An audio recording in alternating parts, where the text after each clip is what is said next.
Bien, hoy arrancamos el episodio número 10, número redondo de Southern Tales. Seguimos con nuestro viaje por el sur de África. Hendrik, hoy nos toca Zimbabue. ¿Cómo estás? Hola Martín, sí, totalmente. Ya en episodio 10 y hablando de un país interesante que merece el cero por la historia reciente de Mozambique, que es un país que entró en la noticia lamentablemente no para lo positivo, pero también tiene mucha historia interesante y una realidad socioeconómica que es digno de conocer. Bien, vamos a ver cómo hacemos siempre. Para los que lo ven por YouTube, ponemos el mapa de África. Vamos a acercarnos ahora a lo que es Zimbabue, que vemos que no tiene salida al mar. Por lo que veo, está No, al norte de Sudáfrica y al este de Botswana. así es. Este de Botswana, oeste de Mozambique, que es interesante que Argentina tiene embajada en Mozambique y en Sudáfrica. Así bueno, está ahí en un lugar muy interesante, como digo, por la historia reciente y también por la historia antigua. Así es un lugar, un nexo en África del Sur. Bien, vamos a arrancar un poquito como hacemos siempre, viendo distintas cuestiones, economía, cultura. ¿Por dónde te parece que arrancamos? Bien, primero creo que lo básico, ¿no? El tamaño, porque por ahí es engañoso ese mapa así como uno lo tiene ahí, en el sentido Sí. que uno no se hace una idea del tamaño relativo. Zimbabue tiene el tamaño de la provincia de Buenos Aires, Ah, para mira, darte te voy una a idea. alejar un poquito. Ah, Sí, claro. Sí. exactamente. Y ahí, sí, y ahí vemos a Sudáfrica, que es el país más grande de esa región, que tiene el tamaño la mitad de Argentina, para darte una idea. Mm, Entonces, sí, tiene Zimbabue el tamaño de la provincia de Buenos Aires y también tiene una población de casi 18 millones de personas. bien. Sí. ¿Y qué particularidad tiene que lo diferencia? Por ejemplo, yo ya con lo fuimos aprendiendo, Namibia lo relaciono con el desierto, ese desierto antiguo, el mar. Botswana dijimos que era como el Uruguay Sí, para los sudamericanos, sería como el Uruguay por una cuestión de estabilidad. ¿Y sí. Zimbabue qué característica tiene? Así como para acordarme rápido. Bueno, dos cosas. Primero, su zona productiva también es el centro, es un Ujú. altiplano central, el Highland, como los Highveld, como ellos lo llaman. Pero por ahí lo que vos te vas a acordar y toda la gente conoce Zimbabue es por la hiperinflación que sufrió ahí en 2005, 8, 9 por ahí, que tenía una inflación que terminó su último billete que tenía el gobierno, el Banco Central antes de rendir, de 100 millones de dólares zimbabuenses. ¿100 millones de O sea, dólares? O sea, no, 100 millones de millones. 100 100 millones de trillones. millones. Sí. En ¿Había un español, billete por esa sí, cantidad? Ah, miércoles. sí. Para decirlo en español correcto, 100 billones de dólares zimbabuenses. ¿Sí? Y Mira, ¿y qué eso, compraba con eso? Claro, había que ver qué compraba. sí, un pasaje para cruzar la ciudad de Harare. Mira, Sí, claro. exactamente, O así de sea que triste. si tenías que ir a comprar ni hablar, no sé, 3 kilos de harina o 3 kilos de pan, te iba con una valija. Sí, no, totalmente. Y ahí dejaron de imprimir billetes porque era irrisorio y irreal y Mm, costaba más dinero tener dinero que no tenerlo, dinero propio, ¿no? Moneda propia. Entonces ahí Zimbabue adoptó o permitió a los ciudadanos, por lo menos legalmente, poder tener moneda de Sudáfrica, el rand o el mm, dólar americano. Y eso es... o sea, hace rato antes de eso empezaba a pasar como en Argentina, que lamentablemente eso es lo que tenemos en común con Zimbabue, más que muchas otras cosas, es este paso por la hiperinflación. La única diferencia es que la hiperinflación de Zimbabue fue muy reciente, pero tenía los mismos efectos sobre la economía y la política, lo que tenemos todavía en cierto sentido hoy en Argentina, que es el mm. tema de la poca confianza en las instituciones y la poca confianza en la moneda, porque el Banco Central desde ese entonces hasta ahora se ha intentado fundar otros monedas, ha intentado darles mucho más seriedad en la administración económica, pero la gente, habiendo pasado una vez por una hiperinflación de esta envergadura, no confía fácilmente. Es entendible, digamos, desde Argentina no lo podemos culpar a la población por esa forma de pensar. Así bueno, en definitiva es muy lamentable, pero es lo que está pasando ahora. Sí, me acuerdo de ver los rankings mundiales de inflación, era Venezuela, Zimbabue, Venezuela, y estábamos ahí hasta hace no mucho. Exactamente. Sí, sí, sí, sí. O sea que, bueno, Y eso lamentablemente. pasó por lo mismo que pasó en Argentina. Empezaron a imprimir billetes, imprimir dinero en cierto sentido para pagar la deuda y después en segunda medida como es debido a que en el año 2000 el entonces presidente Robert Mugabe decidió nacionalizar todas las tierras productivas y eso provocó un derrumbe de la producción nacional. Entonces había pocos bienes para comprar y muchos billetes y inevitablemente eso lleva a la hiperinflación. O sea, hubo un proceso de expropiación de campos, digamos. Exactamente. Creo que, digamos, para antes de seguir con eso, por ahí hablamos un poco de la historia un poco más Sí, dale, original de del origen del Zimbabue. país. Hablamos entonces del pueblo de Zimbabue, de los grupos étnicos que forman el pueblo. Y primero, para entender entonces, Zimbabue tiene un tamaño parecido a la provincia de Buenos Aires y tiene una población estimada en 2024 de casi 17 millones de personas. O sea, es un país relativamente pequeño, pero bien poblado para su tamaño. Entonces, empezamos con los grupos étnicos. Históricamente, lo mismo que Sudáfrica, Zimbabue tenía el pueblo San, que es el mismo pueblo que está en el sur extremo de Sudáfrica, que también está en el desierto del Kalahari y en el lado oeste de Namibia. Después también tiene el Perdón, pueblo Shona. pueblo nómade, ya por lo que veo, anduvieron por todos lados. Exactamente, sí, sí, es justamente hasta el día de hoy sigue siendo cazadores y nómade. O sea, claramente con la vida moderna tienen sus dificultades de adaptar y sus dificultades sociales. Después tiene el pueblo Shona, que es un pueblo que tiene raíces muy interesantes, que en un ratito vamos a llegar, que ha dejado un legado muy importante en Zimbabue, ahí por el siglo XII, XIII, XIV aproximadamente. Y después está el pueblo, los Ndébeles, que ellos son descendientes, en cierto sentido, del pueblo de los Zulúes que salieron de Sudáfrica.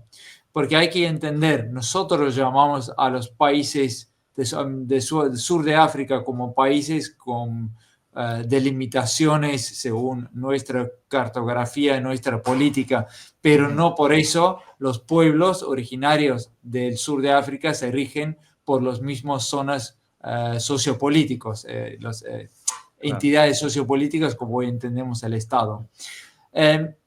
Para hablar brevemente de cómo esos tres pueblos influyeron a Zimbabue, podemos decir que primero el pueblo San estaba, ya como dije, hablamos de nómades, cazadores. Después estaba el pueblo Shona, que ellos fueron los que implantaron el sistema de agricultura y ganadería en la región del sur de África. Ellos tenían los costumbres de trabajar con ganado y también en cierto sentido permanece la idea de tener la ganadería como muestra de riqueza y muestra de bienestar para el pueblo. Y después de ahí está los Ndébeles, porque en los pueblos zulúes transformó un poco la escena en Sudáfrica de cómo estaban distribuidos los pueblos. Entonces llegaron pueblos Ndebele expulsados de Sudáfrica por los zulúes al sureste de Zimbabue. El centro de Zimbabue es un altiplano muy fértil que se llama el Highveld y ahí estaban esos dos pueblos, entonces Shona y Ndebele, que en el siglo XIX jugaron un rol muy importante en la configuración que aún hoy sigue vigente de la población negra de Zimbabue.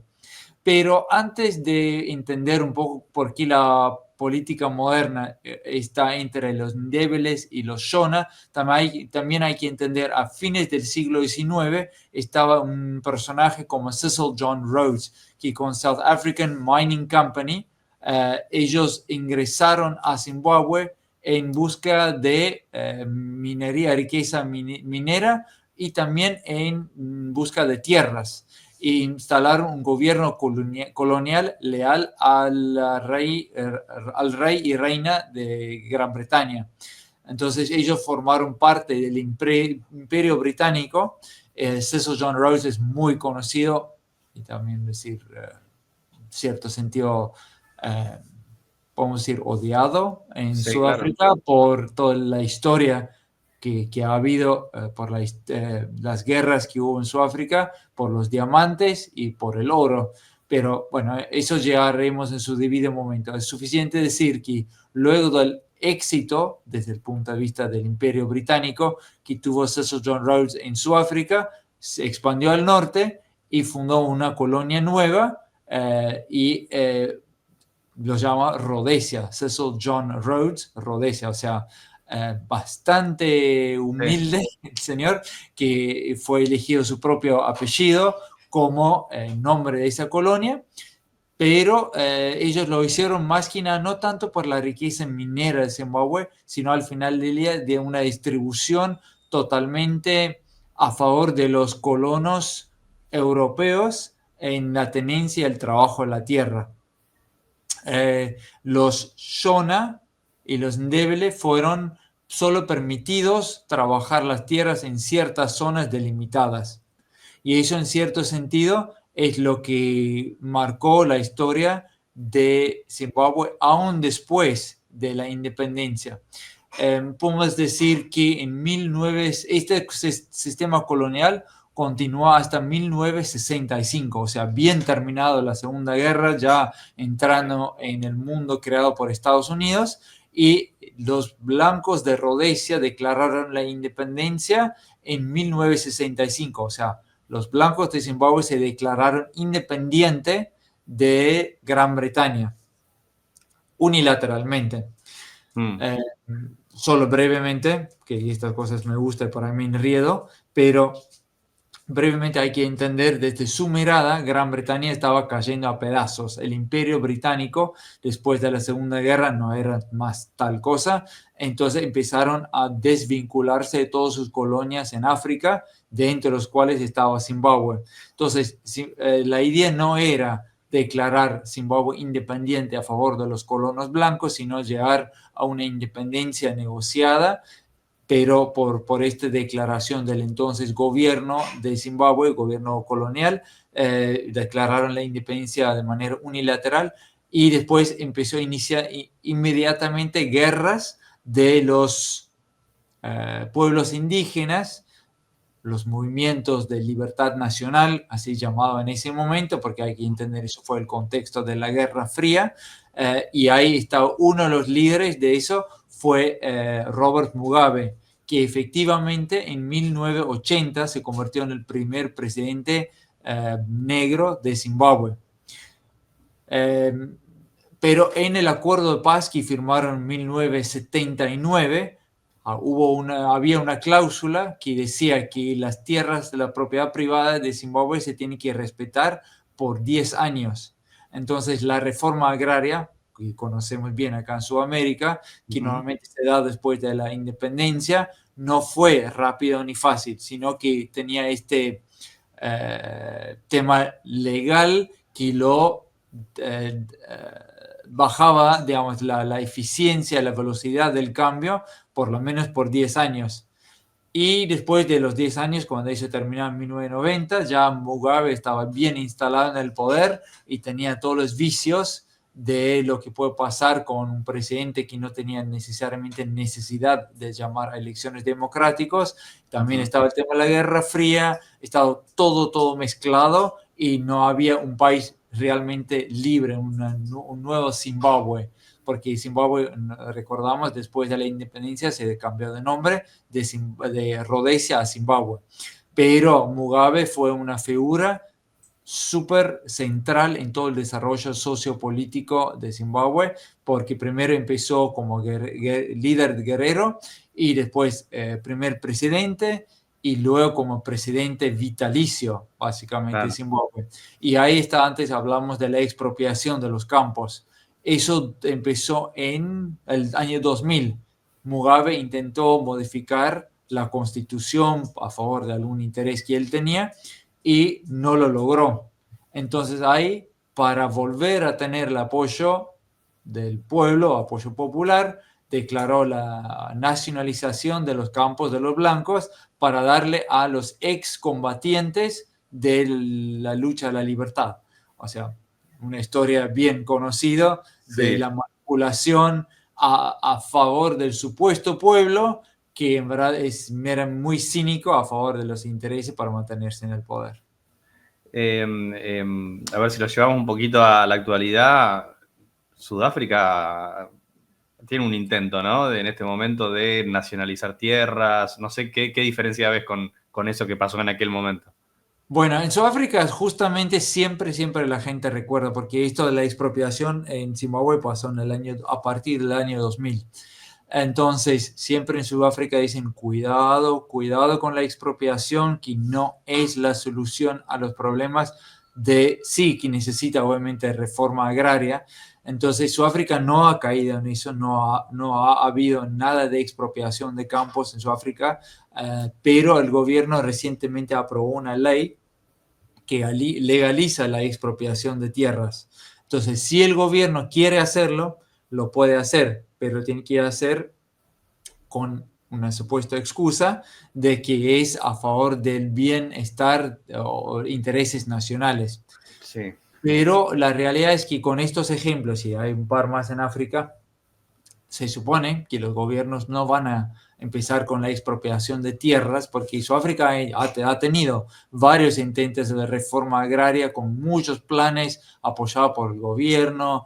Uno puede decir bien intencionados en algunos casos y otras veces simplemente a favor de los intereses políticos de una elección u otra que tiene que ganar, pero han fracasado en su mayoría porque los gobiernos nunca han intentado dar la tierra a las personas que lo quieren trabajar.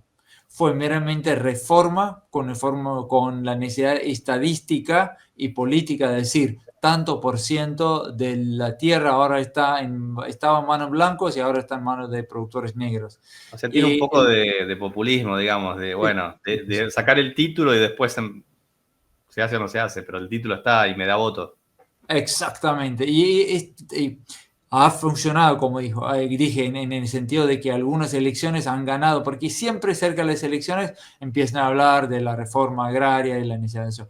Pero la realidad es que ahora hay una camada nueva de productores negros en Sudáfrica, que son productores con color negro, o sea, no están ahí por intereses políticos, son personas que aman la tierra como cualquier otro productor, que están Sí. dispuestos a sufrir y a hacer todo lo que sea necesario para que su empresa funcione.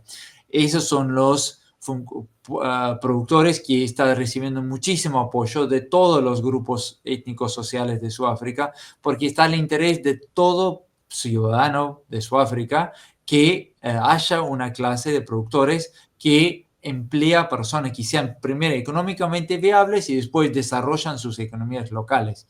Y eso, cuando la política sale de escena y entra el interés real social de las personas a desarrollarse, a vivir mejor, está todo bien. O sea, ahí es cuando se nota un cambio de verdad. Y por eso lo hemos hablado, el comentario que hizo Trump al presidente de Sudáfrica, que habla de genocidio blanco y todo este tema de la expropiación sin remuneración, que hace daño porque es muy torpe, muy generalizador con temas que no sea necesariamente tan simple de resolver. Hay que entender, perdón, ahí me estoy yendo por las ramas, pero Sudáfrica tiene 50 años de apartheid y eso no se resuelve de un día para otro. Ha habido Mm. errores de los dos lados en cuanto a cómo hacer un Sudáfrica nuevo, moderno, pero hay muchísimas personas trabajando duro y a favor de un crecimiento real y un desarrollo real donde todas las personas pueden trabajar. No hay que olvidar que Mandela tenía una idea, si él llamó Sudáfrica la nación arco iris, porque él decía, tanto como arco iris, que no puedes tener arco iris sin todos los colores, ni puedes mezclar los colores. Sudáfrica es un país de varias etnias, de varios colores, y tienen que trabajar juntos. Entonces, si Mm. Mandela tenía esa idea hasta 1999, cuando dejó ser presidente, no hay que abandonar esa idea a favor del cortoplacismo político, y hay muchas personas trabajando a favor de eso, y bueno, pero la política, la democracia es complicada, o sea, no hace falta decir mucho más que eso.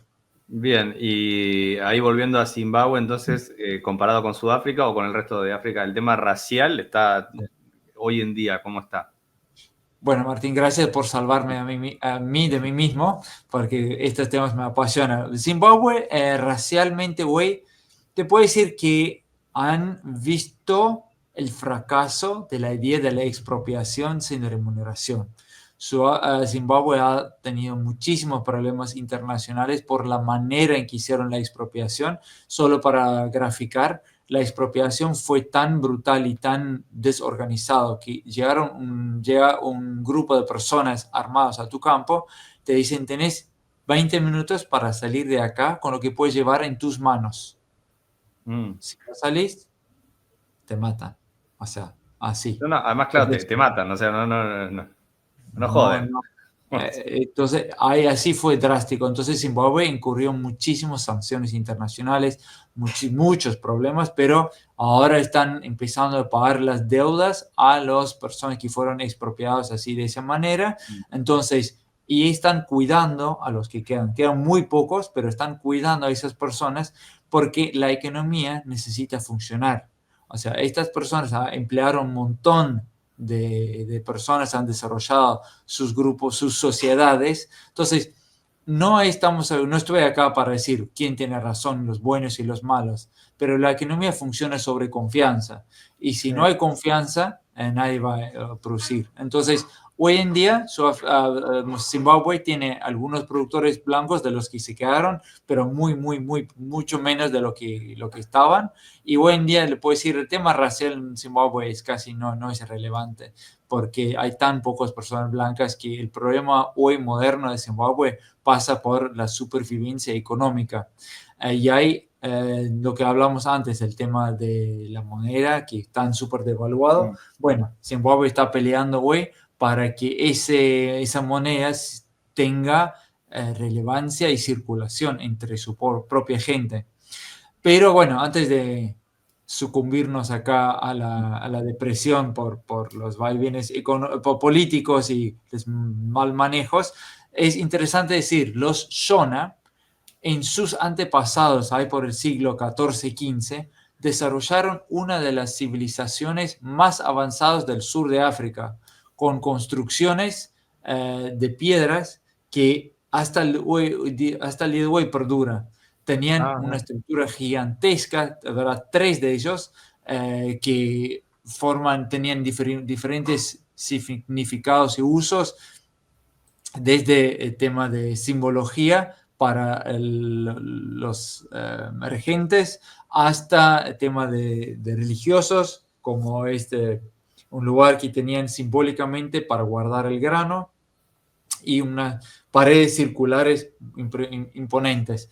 Y algo que hoy todavía podemos verlo está en la bandera de Zimbabue, que es ese pájaro que con forma humano, o sea, ajá, vamos a eso es su buscarlo mientras me lo simbología. contás. Mira vos. A ver, bandera. Ahí lo vamos a poner en pantalla. Sí. Ah, sí, Es, que es como una esfinge. exactamente, Ahí lo buscamos. exactamente eso. Esos fueron encontrados 8 de esos pájaros de tamaño significativo, y el trabajo fue tan bien hecho que los antiguos colonizadores, los europeos que pasaron por ahí, dijeron que es imposible que eso fue hecho en el sur de África, que seguramente tendría que haber sido o la reina de Esqueva, o alguien de ese estilo que ha venido a implantarlo. Y eso fue un centro de comercio para su época. Vivió hasta 20.000 personas en esa ciudad y comerciaron con China y hasta con Europa.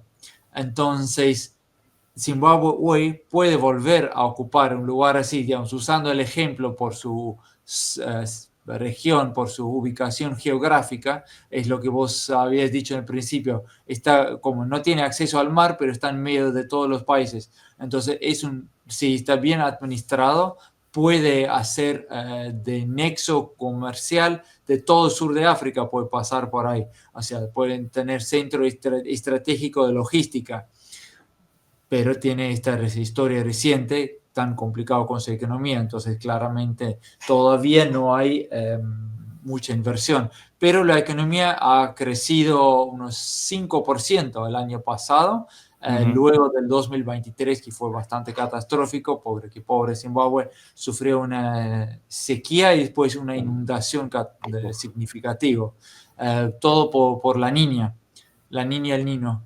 No nos olvidamos que cuando acá tenemos el niño, nos trae sequía, perdón, trae lluvia acá y sequía para Sudáfrica y viceversa.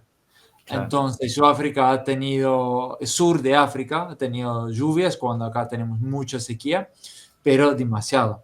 Entonces, arriba de la inflación que sufrieron, hiperinflación, y todo el problema político, porque sigue el mismo partido de Mugabe, sigue en el poder. Mugabe. Exactamente, sigue en el poder. Entonces, Zimbabue tiene ese potencial y es probablemente todo el sur de África, tiene muchísimo potencial para trabajar con un poco de estabilidad. Y ahí es donde mi trabajo con Lauric, que está en eso de difundir el mensaje de que ahora está el momento para ir y trabajar ahí, porque hoy en día uno puede decir, los políticos de la región se dieron cuenta del error de hacer guiar su política de desarrollo nacional por el tema ideológico, que es importante cuidar al pueblo, sus pueblos, por supuesto, pero no en contra de la producción de alimentos. Y Argentina tiene eso de maravilloso, que sí, estamos ahí. Y tenemos mucha experiencia en eso. A ver, pensemos el tema, ¿te acordás cuando hace poco, los últimos años se prohibió la exportación de ciertos cortes de carne como para que se vendieran acá adentro? Sí. Pero después se quitaba el incentivo para el productor, entonces no se hacía y era peor. Entonces creo que ya esa historia la conocemos nosotros. Sí, sí, sí. Y es complicado, Martín. O sea, la verdad uno no puede decir acá o allá la solución. Lo que sí sabemos cuál no es la solución. Y es esta de prohibir la producción o producción a favor de cierta etnia o en contra de otra etnia. La producción tiene que ser guiado por el Estado, sí, puede llegar a ser, pero no interferido. El Estado puede decir, preferimos tal cosa o tal otra, pero no esto de prohibir la exportación o, como en el caso de Zimbabue, nacionalizar las tierras, porque si no hay estabilidad y previsibilidad, nadie va a trabajar, porque la producción agropecuaria es muy riesgosa. No es de las industrias más estables y con este fenómeno del calentamiento global, más aún la incertidumbre y, digamos, el cambio de precios y todo eso. Entonces, ahora en Mozambique, por ejemplo, que vamos a hablar próximamente, ahí se dieron cuenta de la importancia de la estabilidad y la generación de confianza con los inversores. Y Mozambique, por ejemplo, no tiene propiedad privada, pero dan como dato 100 años, 99 años para trabajar la tierra.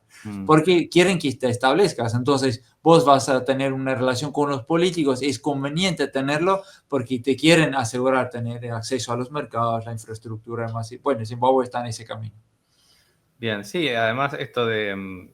falta otra parte de la historia. Le sacás la tierra, muy linda la historia, sí, le sacamos la tierra a los terratenientes, que es el cuento, ¿no?, que habitualmente se hace.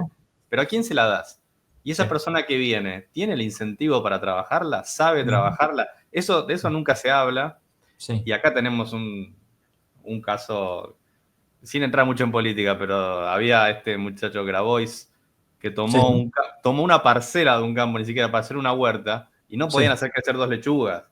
Sí. Entonces, siempre falta contar la segunda parte de la historia y que no termina bien. Sí. No, por eso es controversial porque ponemos emoción en algo que es un bien productivo. Y Sí. hay que sacar la emoción de eso, decir, la tierra es de quien lo trabaja. Y de verdad, no Mm, porque tus antepasados o mis antepasados lo trabajaron. La persona tiene que tener capacidad y el mercado solo sí. se dice quién lo puede trabajar y no. Y es complicado, es complicado. O sea, por ahí nos metimos en un tema Sí, que necesita pero igual mucho. para no entrar en ningún tema específico, ni político, ni nada, pero acá vamos a hacer esto que hacemos siempre, Puente Sudamérica, Sur de África. Se habla mucho del campo y habla gente que por ahí no conoce de campo. Acá en la Sí, ciudad se habla mucho en Buenos Aires y exactamente. no conoce. Entonces queda muy lindo el cuento de expropiamos la tierra, pero Sí. mucha gente que apoya eso no sabe lo que significa trabajar la tierra. Ahí ¿Eso lo está. ves en el sur de África? Sí, también, totalmente.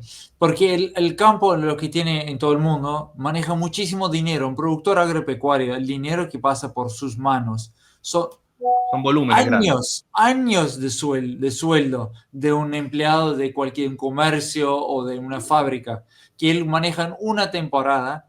O sea, no, como decir, wow, el tipo de rico, porque a mí me ha pasado, mi familia es de campo y mi novia que vio lo que vale una jaula de terneros, dijo, wow, sos Claro, rico. Digo, no, no, porque ese dinero no es mío, no es de mi papá, ese dinero es de la empresa que se vuelve a invertir íntegramente íntegramente y después, con suerte, sí. tú te quedas con un número normal, el 10, el 15%, si es tanto, de la supuesta ganancia. Y si hay una enfermedad, hay una sequía, baja el precio, qué sé yo. Entonces, ahí está, en África existe eso también, que el productor, para alguien de afuera, tiene un estilo de vida envidiable. En cierto sentido lo tiene, o sea, no vamos a decir pobrecito, no Mm, como están sufriendo, pero no todo lo que brilla es oro. La camioneta, que acá en Argentina, en el famoso 2008, hablaron mucho se llama piquete de los 4x4 o alguna cosa sí, así sí. hicieron, que dice, bueno, entonces, ¿qué tiene que ir el productor a trabajar? Porque cuando hay barro, el auto, el Fiat Corsa no te va a andar, No, no es un bien, y no quiero decir que los productores no tengan camionetas porque le gustan, pero también es un montón de es una cosas. herramienta de trabajo, Es inevitablemente. una herramienta de trabajo, sí. Y después está el famoso, creo que un presidente de Estados Unidos dijo que el campo es la única fábrica que está a cielo abierto, que no controla el precio del producto que produce y no determina la cantidad que va a producir. O sea, si vos decís a cualquier fábrica que vos conocés, mira, no sabes a qué precio vas a vender lo que producís, no sabes cuántas unidades va a producir tu fábrica, te voy a decir, no, mira, anda a jugar a otro lado. Y bueno, el campo Sí. está en esa situación. Y ya sabiéndolo, vos esto lo conocés bien, ya sabiéndolo, a eso, aún sabiendo cuánto vas a producir, cuánto vas a Ujú. vender y a qué precio, es también bastante una lotería, es difícil de manejar. Por eso, no, es complicado, pero sí, en el sur de África sigue estando eso, pero cada vez menos, porque está la idea de que es un trabajo en conjunto. Bien. Campo no puede existir sin mano de obra y mano de obra sin el campo no. Bueno, solo para terminar un par de otras cosas Sí. interesantes. Zimbabue, como el resto del sur de África, tiene una tasa de fertilidad muy interesante, que tiene un nacimientos de casi 4 hijos por mujer, y por eso en los próximos 20 a 30 años la mitad del crecimiento poblacional del mundo viene del sur de África. Mm. No hay que olvidarlo, no hay que subestimarlo. Es el único continente que va a crecer. El resto, a lo sumo, se va a mantener o crecer nominalmente. Sí, mira, justo hace un rato estaba viendo esto, que ya sabemos que la tendencia mundial es la contraria, Sí. y bueno, están saliendo artículos de no solo de colegios que cierran, sino Uh-huh. hoy estaba viendo pediatras que dicen, me parece que me voy a dedicar a otra cosa porque se me está Uh-huh. achicando el mercado, que Sí. parece muy lejano, pero no, la realidad es que está cambiando mucho. No, por eso es una oportunidad ideal para Argentina ir al sur de África como proveedor de maquinaria, de tecnología, de genética, porque Ujú. al sur de África no les vamos a exportar alimentos, sino que estamos en mejor oportunidad de darle las herramientas de exportar y vendérselo para posicionarnos como industrializantes de esos países. Sí. Y bueno, una nota de color para terminar, el tema de turismo en Zimbabue. Zimbabue tiene turismo tradicional tipo safari, pero lo que probablemente más conocido son las Victoria Falls, las cataratas de Victoria, así llamada por la reina, sí, que fue nombrado así por el explorador europeo que lo descubrió, como siempre decimos acá en Sudamérica, desde el punto de vista europeo. Europeo, No, claro, nunca, sí. nunca estaban perdidos, siempre se sabía que estaban. Y eso no son tan anchos. Si no me equivoco, Iguazú tiene casi 3 kilómetros de ancho. Estos tienen 1.7 kilómetros de ancho. Lo que sí tienen es más alto. Ellos tienen 108 metros de altura. Su catarata principal. Bien, estaba Y buscando porque lo habíamos hablado en otro, cuando hablamos de Botsuana, sí, comparte, ¿no? Ahí medio de la frontera con Victoria Falls. Y sí, sí, al norte, con el, ¿cómo se llama ese? Toya. sí, sí, con la triple frontera de Zambia, Zimbabue, si no me equivoco, o estoy viendo mal. Sí, sí, sí, Eh, está. pero claro, debe ser uno de los puntos turísticos que uno no se imagina, ¿no? Que están ahí. Y ya las fotos te dicen que es como parecería un Iguazú o algo así con otras dimensiones, Sí, exactamente. pero Más caracterizado por la altura de por la su caída altura. principal, más que Sí. por el volumen de agua. Por volumen de agua, Iguazú es Y te gigantesco. pregunto, ¿es actualmente un atractivo turístico o vos lo estás Sí. diciendo como que se puede explotar todavía? No, no, no, no, no. Está bastante bien explotado. Hay mucha gente viajando ahí. Es un poco incómodo llegar porque no, digamos, no está cerca de Sudáfrica, para decirte. En Sudáfrica es el punto de llegada desde Sudamérica más común, Mm, aunque desde Brasil también se puede llegar a Angola y a Etiopía. Pero bueno, desde Argentina nos queda más cómodo Johannesburgo. Ah, y ahí claro, está el famoso ahí billete, sí. está. Pobre, ¿no? $100 trillion. Sí. Ahí está. Es que no tiene dimensión. La única manera que yo he encontrado de entenderlo son 100 millones de millones. Claro. Sí, O sí, porque sea, el billón creo que en inglés es distinto, ¿no? No es lo mismo que en castellano. sí, el trillion es millón de millón. O sea, eso vendría a ser 100 billones. Bueno, sé que con esto no nos compramos una Coca-Cola de litro y medio. Ni loco, ni cerca. Sí. Bueno, en su Bueno, momento ahora no existe más. perdón, nosotros nos reímos de esto porque como argentinos tenemos todo el derecho de reírnos porque estuvimos en la misma. Sí. Así que sabemos lo duro que es, pero bueno, esperemos que la situación en toda África, así como en toda Sudamérica, mejore. ¿Ves? Ahí también, ves acá estoy viendo a la derecha abajo tiene un pájaro tipo color amarillo.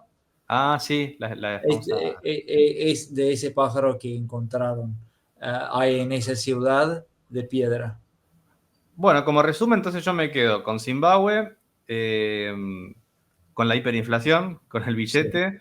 sí, Me quedo para hacerme notas mentales, como hice con otros países. Me quedo con este súper interesante, este nexo entre el norte de África y el sur de África. sí. Eh, Esa relación con Egipto y la esfinge, el pájaro que Ajá. vimos. Y después con este tema de la expropiación. Es uno Sí, de los ejemplos más fuertes, ¿no? exacto. Lo que es importante, quiero recalcar que ya terminó la idea de la expropiación como buena idea política. Mm, Cada vez menos políticos en África aceptan eso como válido. Al contrario, ahora están desesperadamente buscando inversores, inversiones, no sí, solo por el dinero que ingresa de afuera, sino para darle estabilidad a sus comunidades. Y las comunidades también lo quieren. Mozambique, que vamos a hablar la semana que viene, es un excelente ejemplo. Por algo Argentina abrió ahí una embajada, que ellos ah, están buscando personas que pueden ayudar al desarrollo.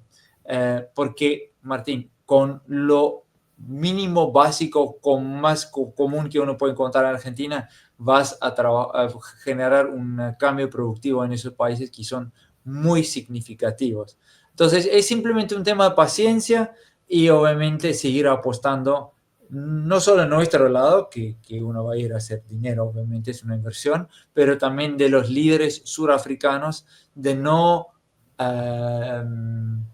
dejarse tentar por el populismo, porque el populismo claramente ahí también ha hecho estragos, y en Sudáfrica cuando empiezan a hablar de temas así populistas, no va por buen camino, porque permite que ese político sea comprado por líderes corruptos. O sea, en Claro. China siempre lo culpamos por todos los males, pero están aprovechando, esos líderes están a la venta, digamos, literalmente para hacer sus inversiones, China, pero no necesariamente para el interés real de esos pueblos.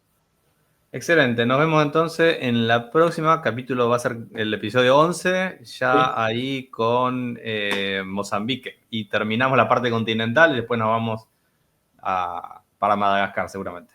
Exacto, igual hablé con un señor argentino que trabajó en Costa de Marfil, trabajó Ajá. 5 años ahí, así también vamos a tenerla él acá, que también tiene Dale. experiencia muy interesante. Es un país por ahí fuera de nuestra zona de incumbencia, pero lo que él hizo allá es exactamente lo que estuve hablando en este episodio, lo que Argentina puede hacer en el sur de África.